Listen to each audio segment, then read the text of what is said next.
This video is sponsored by Card Kingdom. If you click on the link in the description below, it'll take you to their store and they'll know I sent you there.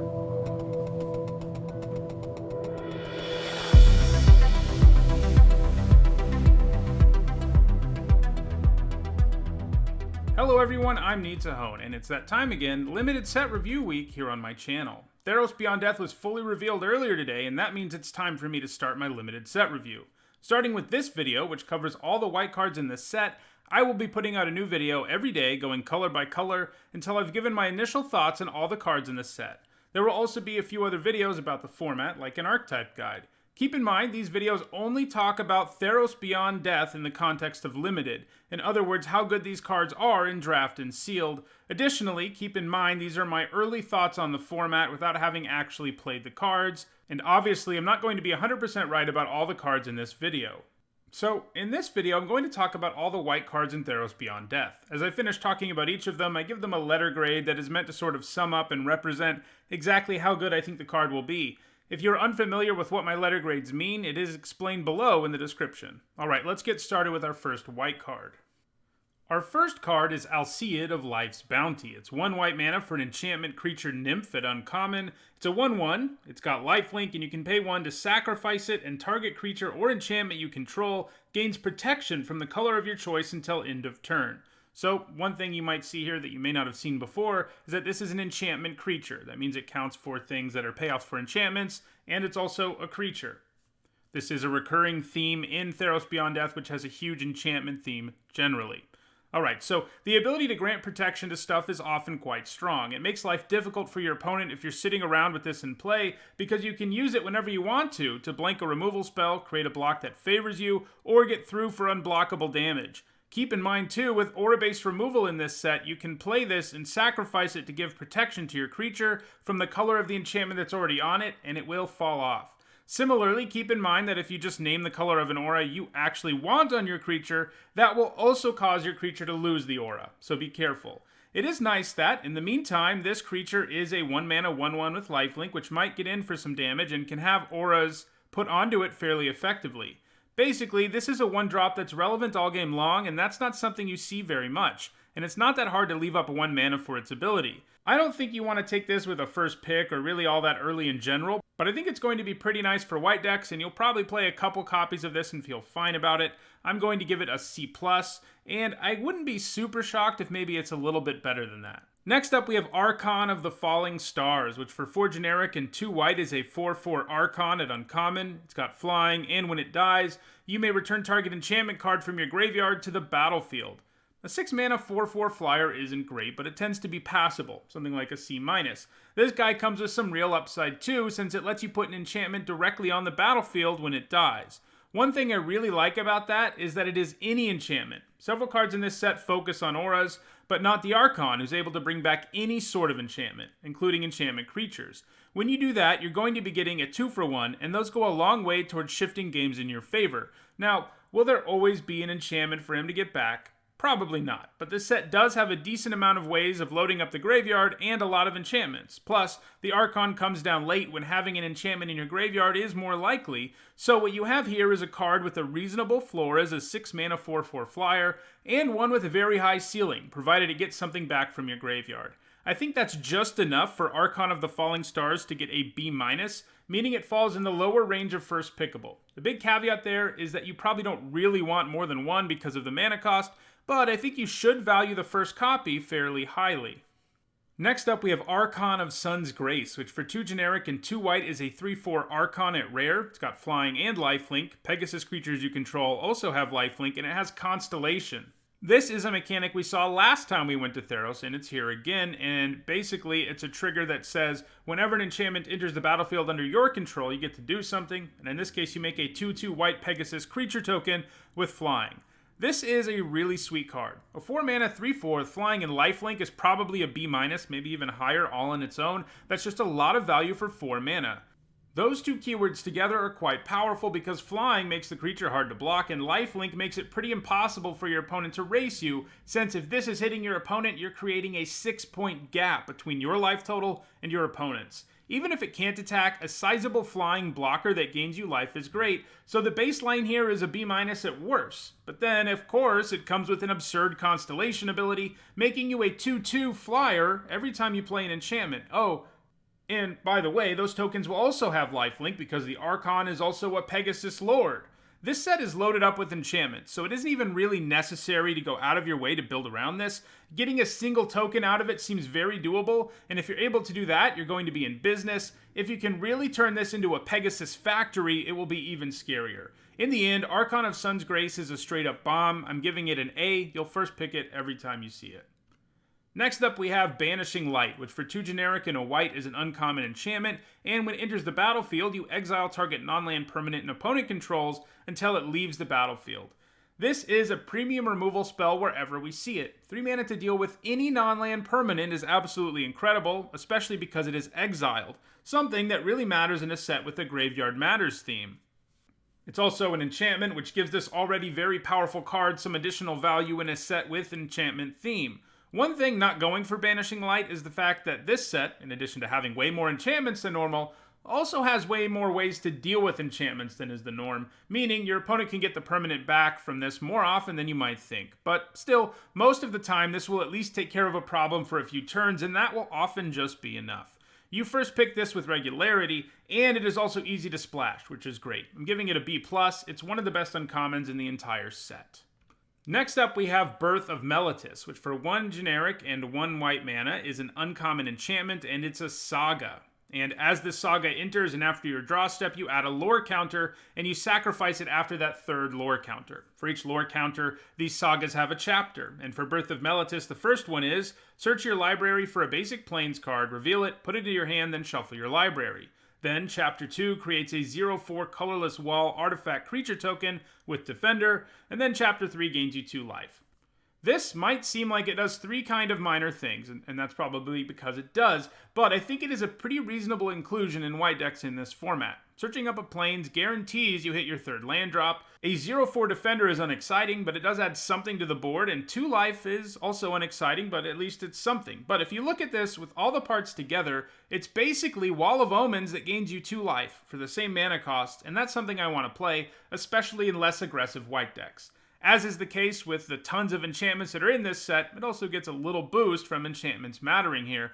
All that said, this is by no means a first pick or even an early one, but I think it's really reasonable filler for white decks, I'm giving it a C. Next up, we have Captivating Unicorn, which for 4 generic and a white is a 4/4 unicorn at common. It's got Constellation, and in this case, when an enchantment enters the battlefield under your control, you can tap target creature an opponent controls.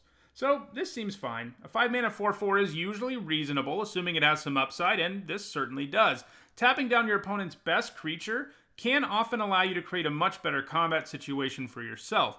And this set has a reasonable number of enchantments with Flash, which can allow you to do this at instant speed, which makes it even better. I think this is a solid common for white, but I imagine you really hope you aren't playing more than one of these, as you would probably prefer to have something a bit more impressive in your 5 mana slot. I'm giving this a C. Next up, we have Commanding Presence, which for 3 generic and a white is an uncommon aura. It's got Enchant Creature. An enchanted creature gets +2/+2 and has First Strike, and whenever this creature deals combat damage to a player, create a 1/1 white human soldier creature token. 4 mana for +2/+2 and First Strike is decent, but the thing that makes me think this might be a little bit more than decent is the damage trigger. If you can get a couple of humans out of this, that helps you make the downside of this aura, and of all auras, the fact that you can get 2 for 1 pretty easily, it makes that downside a little bit less, since you get something that will stay on the board beyond the enchanted creature getting blown up. Still, paying 4 mana for this when your opponent has mana up is really asking you to get blown out, so I think you're going to have to pick your spots with it. But when you can stick it and attack right away, it's going to be pretty nice.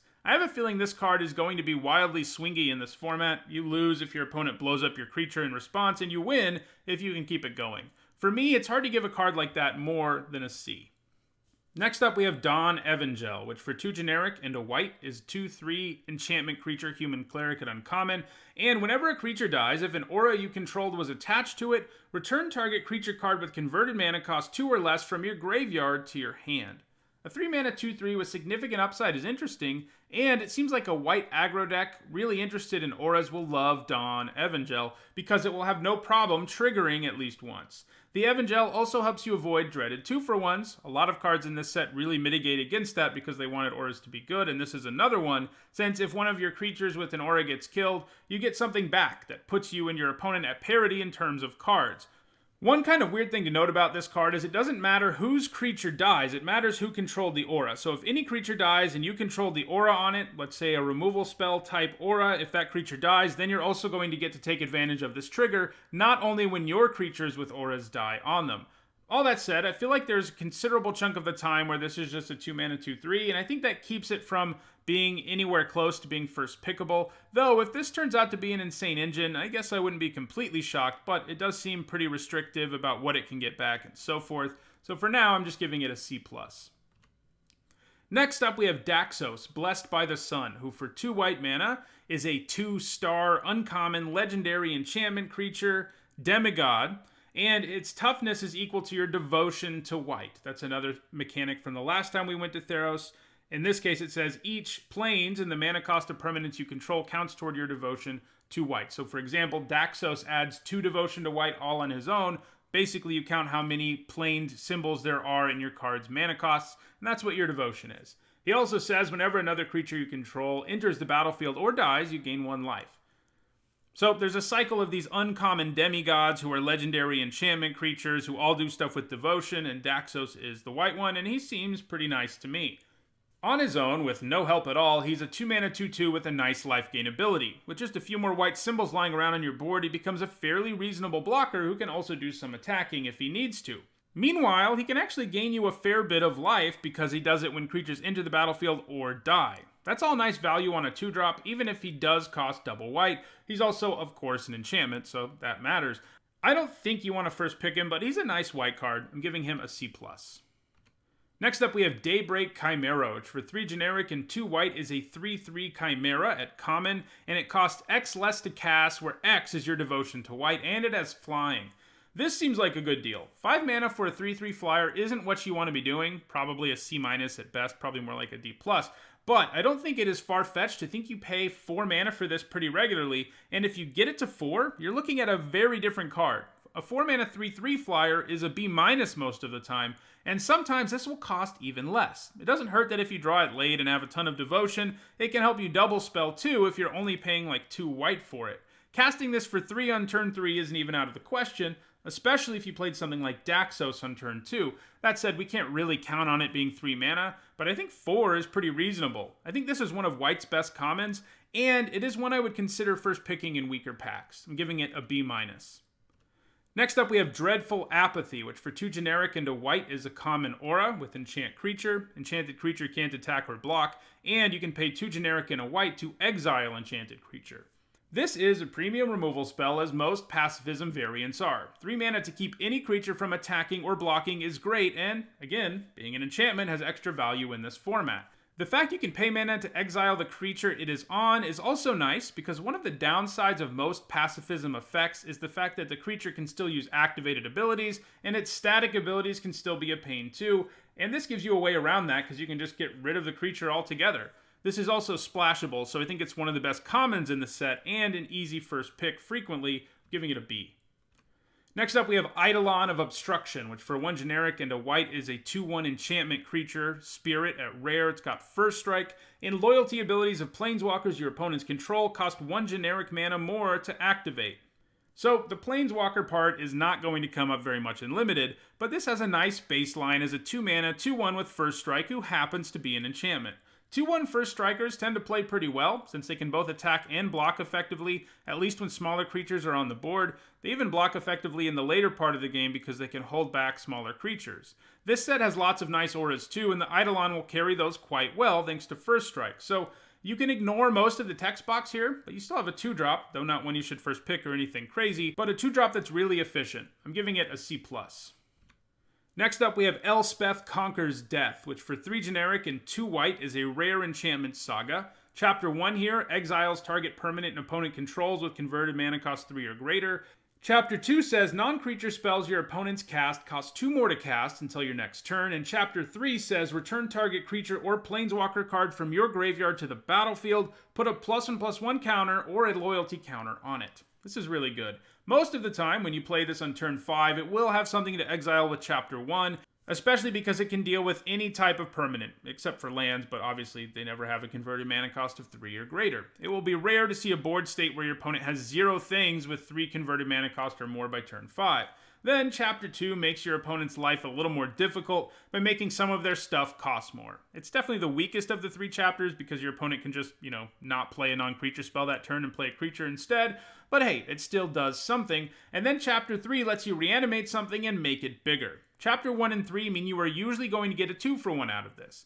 Like all sagas, the fact this takes a few turns to really get there can sometimes be frustrating if you're on a quick clock, but its first 2 chapters go a long way towards helping you get to Chapter 3. I think this is going to be first pickable most of the time you see it, though it being as slow as it is makes it hard for it to be a bomb, but I'm going to give it a B. That still means you first pick it most of the time. Next up, we have Elspeth, Sun's Nemesis, who for 2 generic and 2 white is a Mythic Rare legendary planeswalker, Elspeth. She starts with 5 loyalty. Her -1 says up to 2 target creatures you control each get +2/+1 until end of turn. Her -2 says create 2 1/1 white human soldier creature tokens. Her -3 says you gain 5 life, and she has a new mechanic, Escape.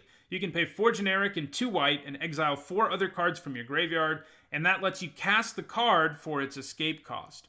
I think the design here is really cool. She's a planeswalker with only minus abilities, and they don't do the most impressive of things, but the fact that she can just keep coming back if you can pay for her escape effect is pretty great, and sometimes will be kind of silly. So yeah, her abilities, pumping a couple of creatures for a turn can be nice, and pushing some extra damage, but her -2 is probably the best, since it allows her to add to the board.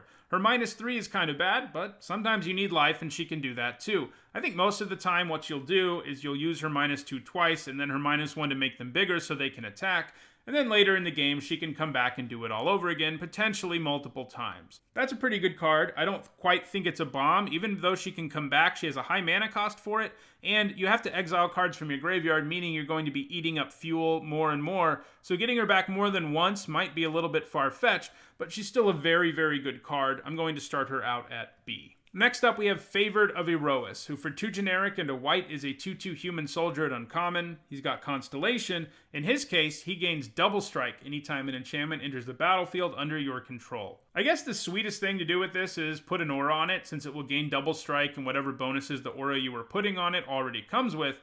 Keep in mind, too, there are some instant speed enchantments with Flash in this set, and sometimes you can give him double strike at instant speed, at which point he could end up blowing people out in combat. The part of the card that I can't completely get over is how lame the fail case is. A 3-mana 2/2 is just bad, and while the upside is nice, a 3-mana 2/2 with double strike occasionally isn't super incredible when the floor is this low.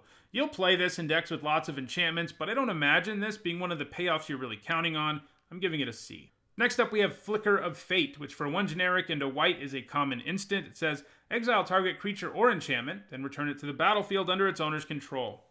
We see this effect a lot, though usually it can't also flicker an enchantment. These type of effects are a little too situational for me to be interested in them in most cases. I get it, you can use it to get an additional enter the battlefield trigger out of a card, or you can use it in response to removal to have your creature dodge the removal.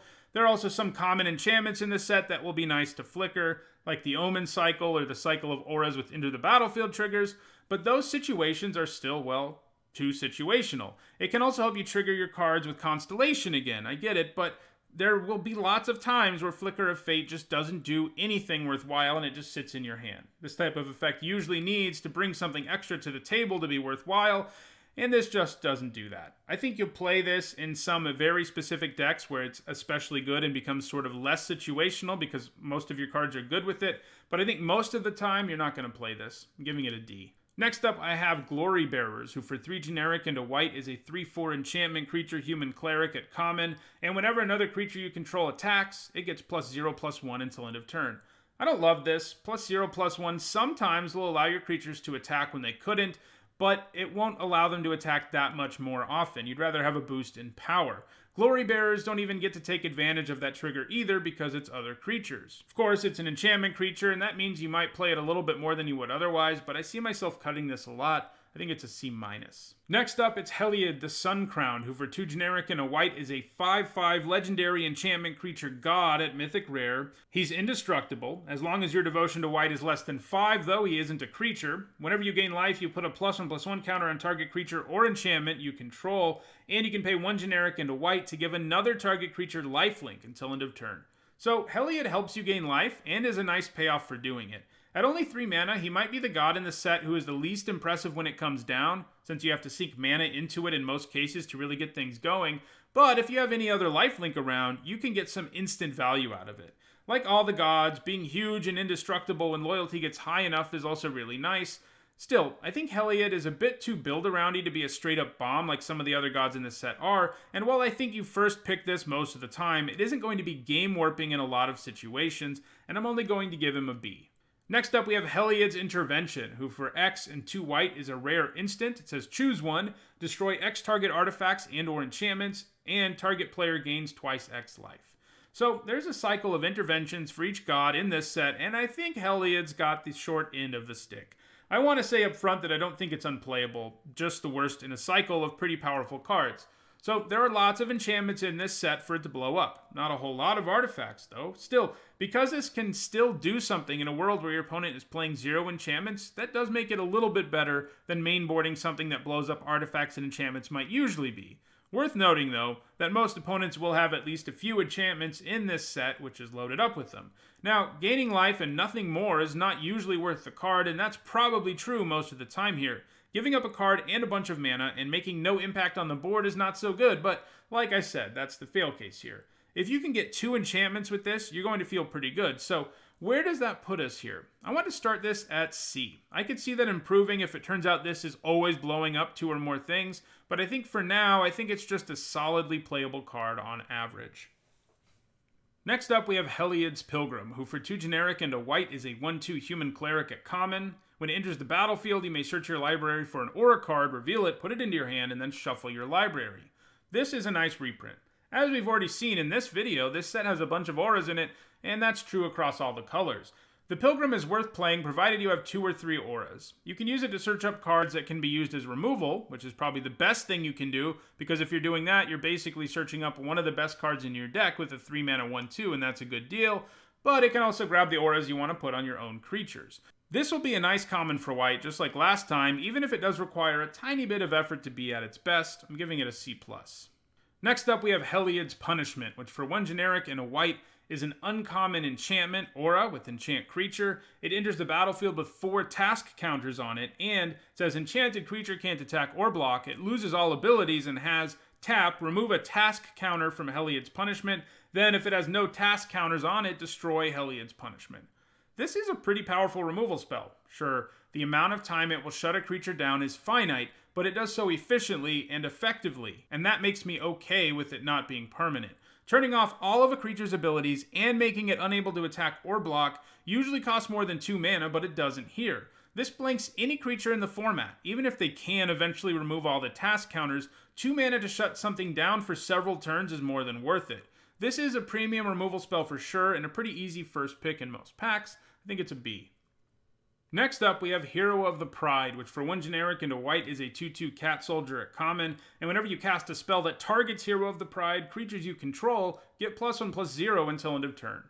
This is a nice little common. 2 mana 2/2s with upside are always playable and limited, and that is what we have here. While Heroic, a mechanic from our last visit to Theros, technically isn't in this set, there are some cards with hero in their name, especially in red and white, that effectively have the mechanic. In fact, obviously, because this is alphabetically, we're going to see the next card is another hero. Anyway, the upside here is pretty nice. Targeting the hero with stuff raises the power of your entire board, and that includes himself. This means that he likes auras and combat tricks a lot, and the good news is that there are lots of solid auras in this set and solid combat tricks, so getting that trigger isn't too hard. You do need to be going wide to best take advantage of it, but even if you aren't, it's a nice little bonus. I think this is going to be a bread and butter 2-drop and a good common for white. I'm giving it a C+. Next up, we have Hero of the Winds, which for 3 generic and a white is a 1/4 human soldier at uncommon. It's got flying, and whenever you cast a spell that targets it, creatures you control get +1/+0 until end of turn. So yeah, this is our other hero, It's a 4 mana 1/4 with flying, which is not a playable card most of the time, but this comes with that very significant upside. Again, tricks and auras will really like this card, and there's good ones in this set, so it's not crazy to think you can trigger this a couple times. I like that this has evasion here. It means when you do put an aura on it or something like that, it can hit extra hard and extra evasively. I think this is also a C+, like the other hero. Next up, it's Idyllic Tutor, which for 2 generic and white is a rare sorcery, and it says search your library for an enchantment card, reveal it, put it into your hand, and then shuffle your library. This is an interesting card to think about for limited. Typically, tutors that are this expensive and restricted aren't very good. In this case, you pay 3 mana and make no impact on the board, and you don't net a card or anything, you just break even. Now, where this gets to be worth it is in a deck with lots of powerful enchantments, like gods, where the increase in card quality is worth not impacting the board. So, what do you need for the tutor to be worth it? Well, you have to have a nice variety of enchantments. This set has enchantment creatures, so the fact that this can grab those is nice, but it also has several enchantment-based removal spells, which it can also grab. Removal and creatures are the most important things in Limited, and being able to get both is good. In an ideal world, you probably also have a bomb that's an enchantment, but I don't think that's exactly necessary. Still, I don't think a lot of decks want this. I think it needs a build-around grade. I think it gets an F. And if you have just the right composition where it can search up several very useful things whenever you need it to, I think it moves up to a C. People tend to overrate this kind of card because they see it and they think, well, this is going to help me grab the best card in my deck. And that's sort of true, but it's doing so at a pretty big tempo hit, so I can't go much higher than that. Next up, we have Indomitable Will, which for 1 generic and a white is a common aura. It's got flash, it's got enchant creature, and enchanted creature gets +1/+2. If you know me, you know I don't normally like offensive auras because they open you up to 2-for-1s, which can make you lose the game in a hurry. I give most regular old auras something like a D, because I'm going to avoid playing them most of the time, but a lot of the auras in this set get higher grades than that, because they can do things to mitigate against getting you 2-for-1. And an aura with flash can do that. It's basically a combat trick that sticks around, and if you used it to kill an opponent's creature in combat and keep yours alive, you're already out of 2-for-1 territory. Now, it's still risky. Your opponent can kill your creature in response, and then you're going to be the one getting 2-for-1, but if you play this wisely, it seems like it's a reasonable inclusion in a creature-based deck. And of course, being an enchantment is a bit of upside here too. Now, this might be an instance where you might feel like I really love this card because I just spent so much time praising it, but it is still an aura. And not as good at avoiding a 2-for-1 as the best auras are, but hey, instead of a D, I think this one's a C-, which means playing one of them in your aggro decks will be fine, though it will get cut a decent amount of the time. Next up, we have Carametra's Blessing, which for 1 white is a common instant, and it says target creature gets +2/+2 until end of turn. If it's an enchanted creature or enchantment creature, it also gains hexproof and indestructible until end of turn. This is a pretty spicy combat trick. 1 mana for +2/+2 is usually a D+ or a C-, but the added bonus here is very, very real. As we've already seen, there are plenty of enchantment creatures around and plenty of playable auras, so getting Carametra's Blessing's additional trigger will happen pretty often, and when that's the case, the trick becomes more flexible than most because you can use it in response to just about any removal spell and save your enchanted or enchantment creature, in addition to being able to use it to win just about any combat. This is still a trick, and tricks are always situational and never going to be anywhere close to one of the best cards in your deck, but this is a serviceable card for your aggro decks. I'm giving it a C. Next up, we have Lagana banned Storyteller, which for 3 generic and a white is a 3/4 Centaur Advisor at uncommon, and when it enters the battlefield, you may put target enchantment card from your graveyard on top of your library. If you do, you gain life equal to its converted mana cost. This seems like a decent little card. A 4 mana 3/4 is probably a D+, but this has a pretty relevant enter the battlefield ability. I think it's the kind of ability people tend to overrate though. Keep in mind, it doesn't give you card advantage, just card selection, and it will only do that if you have an enchantment in your graveyard, which, while definitely doable, is by no means guaranteed. Still, getting back a good enchantment and gaining some life feels fine when it's attached to a 4 mana 3/4. I think you play the first copy of this in most white decks, though obviously if you're short on enchantments, you probably shouldn't play it. I'm giving it a C. Next up, we have Lien of the Lost Pride, which for 1 generic and a white is a 3/1 Cat Warrior at common. And when it dies, you exile target card from an opponent's graveyard. 2 mana 3/1 is usually about a C- these days if it doesn't do anything else. They are solid 2-drops for aggro decks and not much more than that. This has a slight upside of exiling something in your opponent's graveyard, which, yeah, matters more in this format than in most, but it still isn't much of an upside, and I think it's still just a C-. Next up, we have Nyxborn Courser, which for 1 generic and 2 white is a 2/4 enchantment creature, and it's a Centaur Scout at common. This is a pretty classic D+. A 3 mana 2/4, especially one with double colored mana, isn't very good, but you'll run this in a few situations. One of those is just that you need creatures and or a 3-drop. Another is that you have lots of enchantment payoffs, so playing a subpar creature like this is worth it because of synergy. Similarly, if you have a lot of cards that care about devotion to white, you might run this too, because it has 2 white mana symbols, but I still think that means it's a D+, because you won't play it most of the time. Next up, we have Omen of the Sun, which for 2 generic and a white is a common enchantment. It's got flash, and when it enters the battlefield, you create 2 1/1 white human soldier creature tokens, and you gain 2 life, and you can pay 2 generic and a white to sacrifice it and scry 2. There's a whole cycle of omens in this set. All of them are enchantments with flash that do something when they come into play, and you can sacrifice them later to scry, and all of them seem to at least be solid commons for their color. If we just pretended like Omen of the Sun were an instant that created 2 1/1 soldiers and gained you 2 life for 3 mana, it would probably be a C-. Probably something you cut some of the time, but you'll play it too. The nice thing about making the tokens at instant speed is that sometimes you can ambush an opponent's 3/1 or something, at which point you're really coming out ahead. But obviously, Omen of the Sun is more going on than just that stuff, since it can be cashed in for scry later in the game, and again, it's an enchantment, I've said that a lot, in a set where that's important. I think all of that gets Omen of the Sun to the point where you probably don't usually cut the first copy of it in your white decks. I'm giving it a C. Next up, we have Phalanx Tactics, which for 1 generic and a white is an uncommon instant, and it says target creature you control gets +2/+1 until end of turn. Each other creature you control gets +1/+1 until end of turn. Well, this is another nice trick for white. 2 mana for +2/+1, not so good, but pumping the rest of your board on top of that, that's pretty impressive. This will frequently be adding 4 or more power to the board, and the fact that it pumps everything also means sometimes you will be able to produce insane blowouts where suddenly more of your creatures survive combat than they could before and your opponent's creatures die. Now, I know I sound excited about this, and I am, but keep in mind that's just relative to how good most tricks are, as most are, C- or C. This one is better than those for sure, but it still has all the downsides that come with tricks, which I know I've already mentioned in this video, so I'll refrain from doing it again. But even with those downsides, the upside here is enough that I think this trick gets a C+. I don't really know why you wouldn't want 1 or 2 of these in just about every white deck you build in this format, assuming you're aggressive. Next up, we have Pious Wayfarer. For 1 white mana, it's a 1/2 human scout at common. It's got Constellation, and it gives a creature +1/+1 until end of turn whenever an enchantment enters the battlefield under your control. This seems like an okay 1-drop in really aggressive decks that have enough enchantments. How many do you need to make this work? Probably like 6 or 7, and while this set might have a lot of enchantments, 6 or 7 is probably on the higher end of what you would naturally get. Still, there are decks that are loaded up with enchantments and enchantment payoffs, and this will fit in there. But is it one of the payoffs you're really looking for? Probably not, but pumping one of your creatures when you play an enchantment is kind of nice. It's the kind of thing that can suddenly make attacks a better idea. Also, there are a few enchantments in the set with flash, like the Omen cycle, and like all cards with Constellation, that does make them a little bit better. Still, this isn't the card you hope you get for your Constellation deck to come together. Instead, it's the card you pick up after it's clear you're already playing a Constellation deck, and you won't even always run it. I don't think I can go above a C- here. Next up, we have Reverent Hoplite, which for 4 generic and a white is a 1/2 human soldier at uncommon, and when it enters the battlefield, you create a number of 1/1 white human soldier creature tokens equal to your devotion to white.